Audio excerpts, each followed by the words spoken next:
मीरा महल, जहाँ पे मीरा जी का निवास स्थान हुआ करता था, वो मेड़ता से थी और मेवाड़ उनका ससुराल है। राणा सांगा के लड़के भोजराज से उनकी शादी हुई थी, लेकिन वो मेड़ता से जब मेवाड़ शादी करके लौटी तो अपने लिए जो पैलेस उनको लिए बनवाया था, ये पैलेस से जहाँ हम खड़े हैं, लेकिन उनके पति भोजराज हमेशा जब तक जिंदा थे तो उस समय किसी बात की कोई प्रॉब्लम नहीं, या हमेशा भगवान कृष्ण की पूजा होती थी, भगवान कृष्ण के भजन होते थे, कोई दिक्कत नहीं।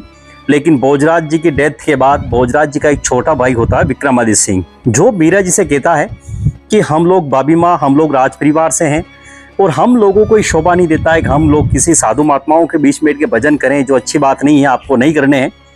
आपको करने हैं तो आप अकेले करें, लेकिन साधु महात्मा यहाँ नहीं आएंगे। काफ़ी समझाया मीरा जी को, लेकिन मीरा जी ने उनकी बात नहीं मानी। तो फिर उन्होंने उनके ऊपर अत्याचार करने स्टार्ट किए। अत्याचार क्या कहें, यहाँ पर यही कह सकते हैं कि उनको एक तरह से टॉर्चर करना स्टार्ट किया था। लेकिन ज़्यादा मीरा जी परेशान हुई तो मीरा जी ने इस महल को छोड़ दिया। यहाँ से छोड़ के वो ठीक जाती है, वो सामने जो आपको टेम्पल दिख रहा है, मीरा टेम्पल, वहां जाने के बाद जब वो साधु महात्माओं के बीच बैठ के भजन करती थी तो विक्रमादित्य ने देखा कि भाभी माँ को इतने प्यार से समझा रहे हैं, ये समझ नहीं रही है, इनकी वजह से कहीं अपना राज परिवार बदनाम ना हो जाए, तो एक ऑप्शन है इनको जान से मार देते हैं। लेकिन बड़े भाई की मिसेस एक मातुल्य होती, उसको तलवार से नहीं मारा जाता है। उनके वीक पॉइंट लिए कि हमेशा भगवान कृष्ण की पूजा करके जो प्रसाद चढ़ाती है, दूध से बनी हुई खीर, जिसमें उन्होंने पॉइजन मिला दिया ताकि ये भगवान को चढ़ाएगी, ग्रहण करेगी, 100 में डेथ हो जाएगी। लेकिन मीरा जी ने उस मंदिर के अंदर भगवान कृष्ण का उच्चारण किया, विष वाला प्रसाद भगवान को चढ़ा के बच्चा वो ग्रहण किया तो विष उनके लिए अमृत बन चुका, उनकी डेथ नहीं हुई। फिर दूसरा चांस लिया कि हमेशा भगवान कृष्ण की पूजा करके जो पुष्प अर्पित करती हैं, तो एक फूलों के पैकेट के अंदर सर्प को बिठा दिया ताकि जैसे ही मीरा जी फूल उठाएगी सर्प काट लेगा। लेकिन उस मंदिर के अंदर मीरा जी ने जैसे उस पैकेट में हाथ डाला तो सर्प एक फूलों का हार बन गया। लेकिन बाद में मीरा जी ने देखा हर रोज के झगड़े से अच्छा है कि मेवाड़ी छोड़ देते हैं। अपने साथ जो भगवान कृष्ण की जो प्रतिमा लेके आई थी, उस प्रतिमा को यहाँ पे गले लगाया और यहीं से पैदल चल पड़ी।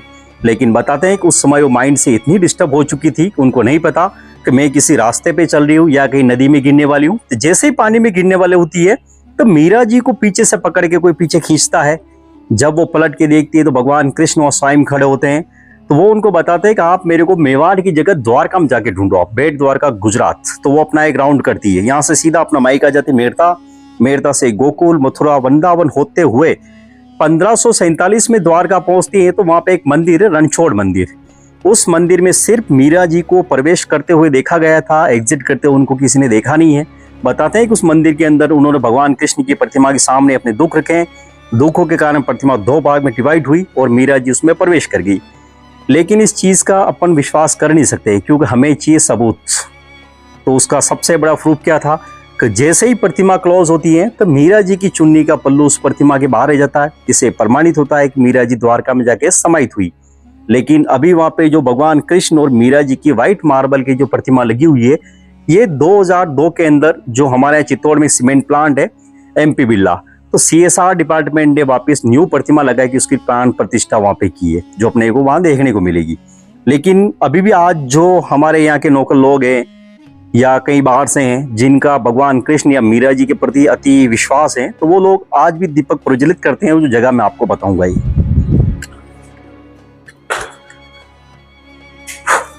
यहाँ पे आज भी दीपक प्रज्वलित होता है जिनका भगवान के प्रति विश्वास होता है वो। बाकी आप ऊपर की तरफ से देखोगे कि छत्ते डालने के लिए पहले सागवान की लकड़ी यूज करते थे, चंदन और सागवान की। ये बहुत ही स्ट्रॉन्ग लकड़ी है जो आज तक खराब नहीं हुई, उसी समय की है।